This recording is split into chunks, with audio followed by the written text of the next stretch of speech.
구속 전 피의자 신문 제도입니다. 다른 말로 구속영장 실질심사 제도라고 합니다. 제가 전 시간에 설명드린 바 있는데 체포영장 있죠? 체포영장에는 이 실질심사 제도가 없습니다. 왜 체포영장에는 실질심사 제도가 없을까요? 자, 구속은 체포보다는 장기간이잖아요. 적게는 몇 달이고 많게는 1년이 넘어가는 수도 있습니다. 장기간이다 보니까 인권침해 소지가 높죠. 그래서 이 체포영장 발부를 할 때는 판사가 서류만 검토하고 영장을 내주었잖아요. 그렇지만 구속영장 같은 경우에는 장기간이다 보니까 서류만 검토하는 것이 아니라 피의자를 직접 불러요. 직접 불러서 피의자 얘기 다 들어보고 구속영장을 발부할지 말지를 결정하는 겁니다. 자, 의의봅니다. 구속영장 청구받은 판사가, 이 판사가 누굽니까? 수임판사입니다. 수임판사라고 하는 것은 영장 발부 업무 전담 판사입니다. 이 피의자를 직접 불러다가 신문회에서 구속사유를 판단하는 것을 말한다. 자, 그 밑에 동그라미 1번이 중요한 겁니다. 이 구속 전 피의자 신문 제도는 피의자의 신청을 받아서 하는 것이 아닙니다. 또 법관이 필요에 의해서 하는 게 아닙니다. 이건 무조건 해야 됩니다. 그래서 이것을 필요적 절차 이렇게 얘기합니다. 그래서 필요적 신문인 것이지 임의적 신문이 아니다는 거예요. 신청을 받아서 하는 것이 아니라 직권으로 무조건 필요적으로 실시를 해야만 됩니다. 자, 2번 보죠. 자, 단 미체포된 피의자가 있어요. 미체포된 피의자가 만약에 도망을 가잖아요. 그러면 생략이 가능합니다. 그런 항도 밑에 법조문에 나와 있습니다. 자, 그럼 절차를 봅니다. 자, 영장을 청구받은 판사는 신문기일을 정하죠.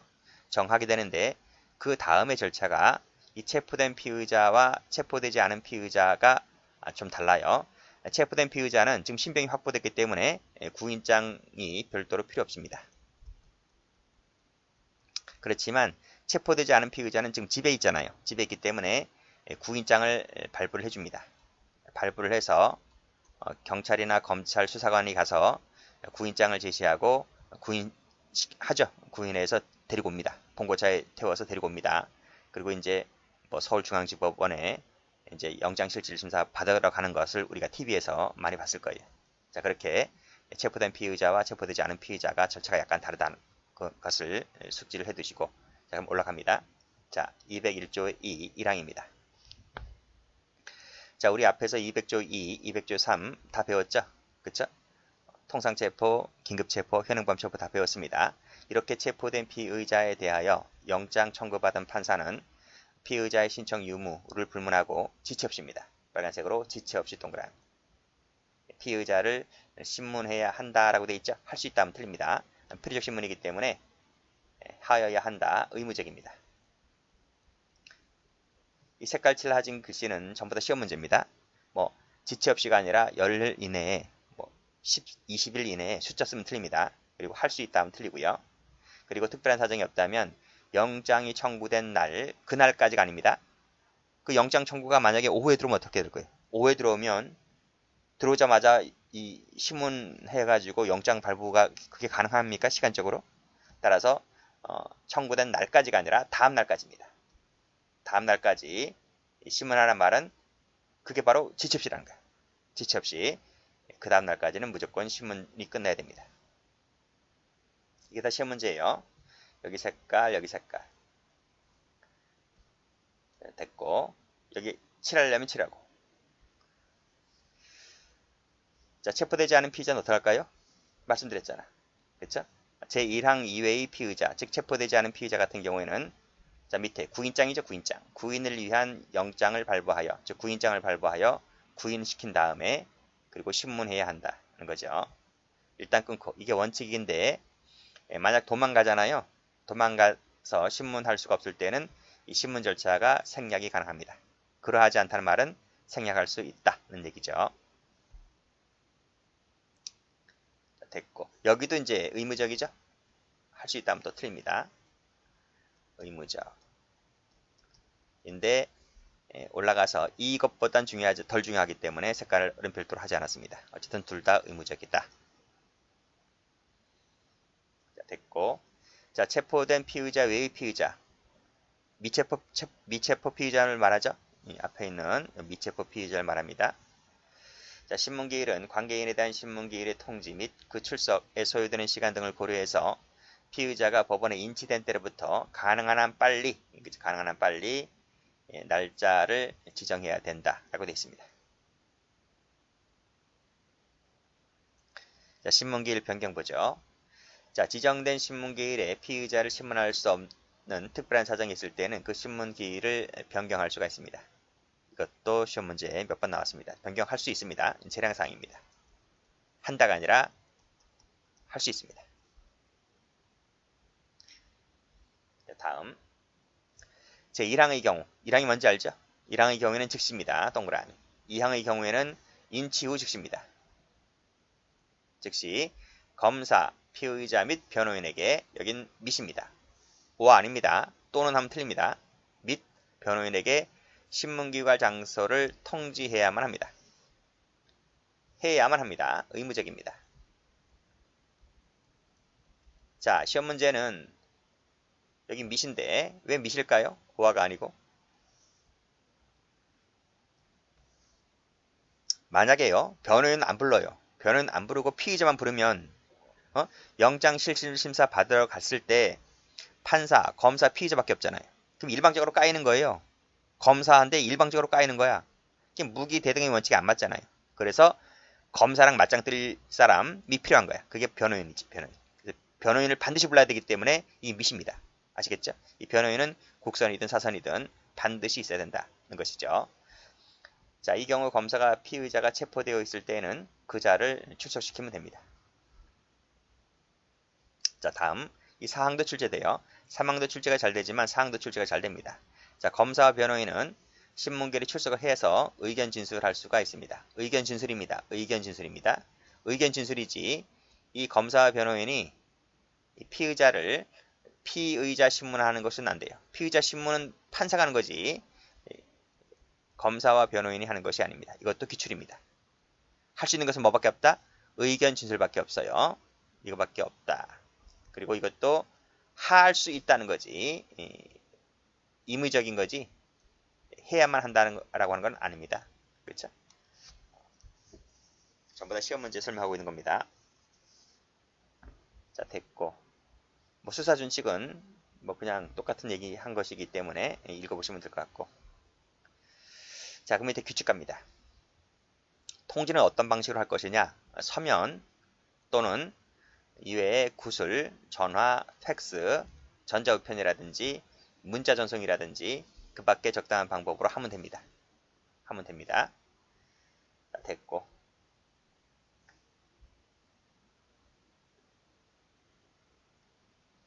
우리 전 시간에 배웠는데 영장 청구는 어때요? 영장 청구는. 영장 청구도 이렇게 할 수 있어요? 영장 청구는 반드시 서면이야. 반드시 서면. 그렇죠? 구술 이런 거 안 됩니다. 그렇죠? 자, 그렇지만 통지는 신문기일 통지는 서면 외에 구술, 전화, 팩스 등으로도 가능합니다. 이것도 받으시고. 자, 국선 변호인 선정 가볼게요. 자, 이것도 출제가 잘 되니까 형사법은 다 출제 잘 됩니다. 자, 신문할 피의자에게 변호인이 없을 땐 어떻게 할 것이냐. 분명 위에서 뭐라고 했어요? 위에서 반드시 변호인에게 통지하라고 했잖아요. 근데 변호인이 없으면 어떻게 할 거야? 나와야 한다 했는데 그때는 직권입니다. 직권 동그라. 직권으로 반드시 변호인을 선정해야만 합니다. 의무적이다는 거예요. 할 수 있다가 아니고. 그쵸? 직권입니다. 신청 받습니까? 신청 못 받습니다. 신청 받는 게 아닙니다. 신청 받아서 하는 것이 아니라 직권입니다. 이것도 알아두셔야 돼요. 이때 변호인 선정은 자, 피의자에 대한 구속영장 청구가 기각되어 소멸한 경우, 효력이 소멸한 경우를 제외하고는 그게 무슨 말이야? 영장 청구가 기각되어 효력이 소멸한 경우를 제외하고는 부정의 부정 긍정 생각하시면 되잖아. 이게 무슨 말이야? 그치? 영장 청구가 기각되어 효력이 소멸한 경우를 제외한단 말은 아하 구속된 경우를 말하구나. 구속된 경우를 말한다. 이렇게 볼 수 있는 거예요. 그랬을 때에는 이 변호인 선정은 언제까지 효력이 있다? 1심까지 빨간색 1심까지 동그란 효력이 있다. 요것도 시험 문제. 1심이 뭔지 알지? 2심 하면 틀립니다. 즉 사실심 하면 틀려. 사실심은 1심하고 2심을 말하는 거잖아요. 사실심까지 하면 틀립니다. 공소 제기 전까지 효력이 있다. 그래도 틀립니다. 이렇게 하면 틀립니다. 다 시험 문제. 언제까지다? 빨간 색깔 있는 형광 사인펜으로 1심까지 색깔. 여기 직권 색깔. 직권은 다른 색깔로 색깔. 아시겠죠? 자, 됐어요. 교재 바꾸지 마세요. 이 교재를 끝까지 가는 거예요. 그래야 머릿속에 남지. 자꾸 교재 바꾸면 힘들어요. 자, 구항 가볼게요. 자, 구항도 출제가 잘 되죠? 법원은 변호인의 사정이나 그 밖의 사유로 변호인 선정 결정이 취소가 되어서 변호인이 없게 됐을 때에는 직권으로, 역시 직권입니다. 그때는 다시 선정할 수가 있습니다. 이때는 임의적입니다. 취소됐을 때. 다시 가보세요. 여기도 같은 색깔이니까 여기도 직권이야. 직권이고 여기는 1항, 8항은 하여야 한다고요. 취소됐잖아? 그러면 다시 하여야 한다가 아니라 할 수 있다. 그래서 하여야 하는지 할 수 있는지 이것도 출제자가 바꿔서 냅니다. 그런 거 다 조심하셔야 돼요. 됐고, 자, 그 밑에 변호인 접견을 갑니다. 자, 그렇게 해서 변호인이 선정됐습니다. 그랬을 때 이 변호인은 신문 시작 전이죠. 전에 피의자와 접견할 수 있습니다. 접견할 수 있습니다. 보통 사선은 접견하겠죠. 사선 변호인은 돈이 들어갔기 때문에, 개인 돈이 들어갔기 때문에 신문 시작 전에 이제 피의자와 접견하죠. 근데 이제 국선이 문제예요. 국선은 이제 돈이 약하잖아요. 돈이 약하다 보니까 신문 시작 전에 할 수 있다고 한다가 아니라 할 수 있다라고 재량으로 해놨기 때문에 그 피의자 신문 받는 그날 그 판사 앞에서 처음 보는 애들도 있어. 처음 미팅하는 애들도 있어. 왜? 돈이 약하기 때문에. 그러니까 국선과 사선의 차이가 그건 것 같아요. 큰 액수로 선임한 사람들은 그 전에도 몇 번씩 많이 만나지만 국선 같은 경우는 신경도 안 써. 신경도 안 쓰고 그냥 그날 가서 형식적으로 앉아만 있어. 그래서 올라가 보시면 여기도 의견을 진술할 수 있다고 돼 있잖아. 뭘 알아야 의견 진술하는 거지. 모르면 의견 진술 못하고 가만히 앉아있다 나오는 거죠. 그렇죠? 국선이 그렇다. 어쩔 수 없죠. 뭐 돈으로 움직이는 세상이다 보니까 국선과 사선의 차이는 그겁니다. 됐고요. 나머지 조항은 그냥 읽어보시면 됩니다. 자, 다음 가보죠. 자, 서류 열람 가볼게요. 자, 피의자 신문에 참여할 변호인은 판사에게 제출된 영장 청구서라든지, 그다음 고소고발장이라든지, 그다음 피의자 진술을 기재한 서류라든지, 피의자 제출한 서류 같은 경우를 열람할 수 있습니다. 그렇죠?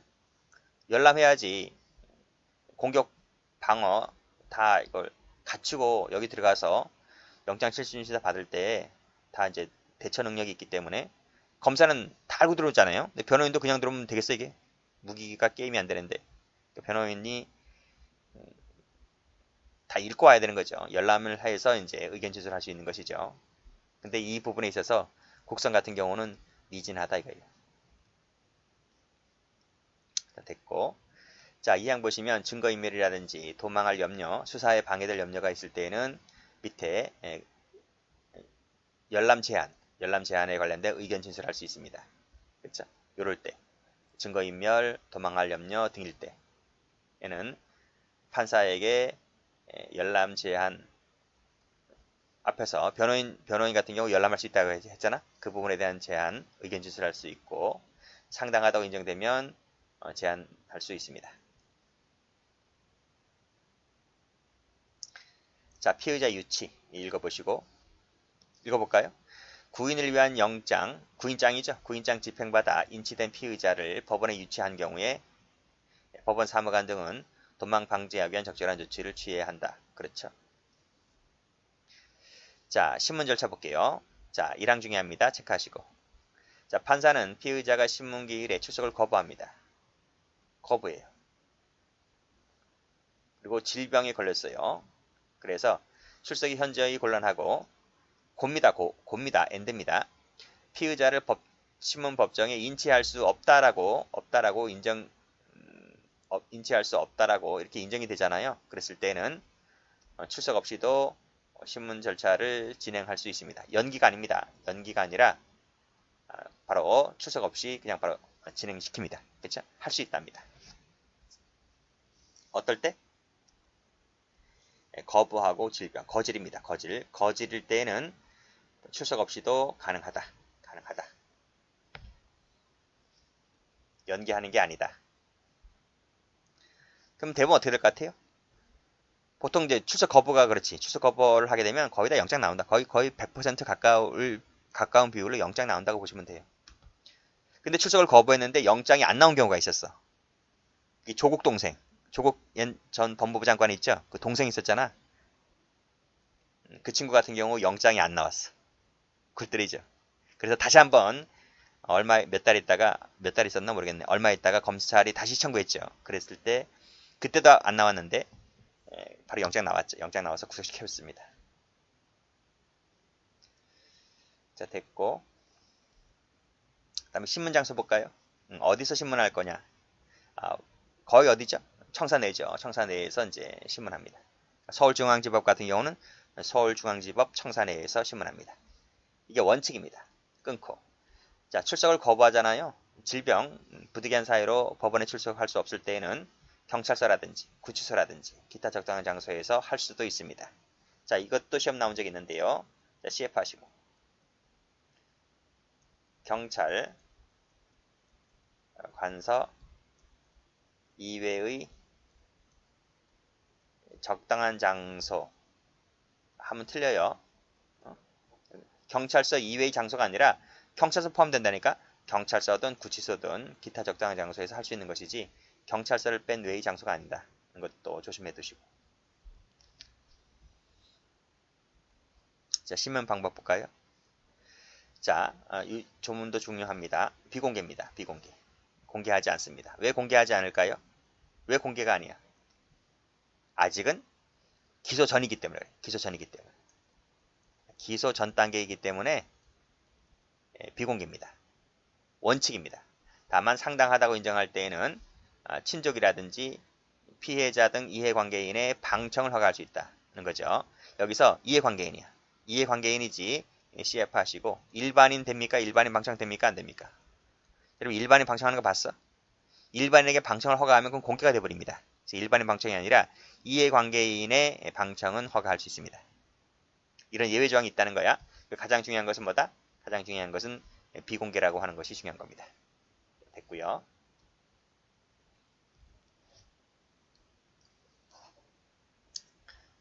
자, 다음. 자, 신문기일 절차 볼게요. 판사는 영장 청구서에 기재된 신문 사실의 요지를 고지하고 진술을 하지 아니하거나 개개의 질문에 대해서 진술을 거부할 수 있으며 진술 거부권 고지해주네요. 이익되는 사실이 있다면 이것도 알려줘야만 된다는 것이죠.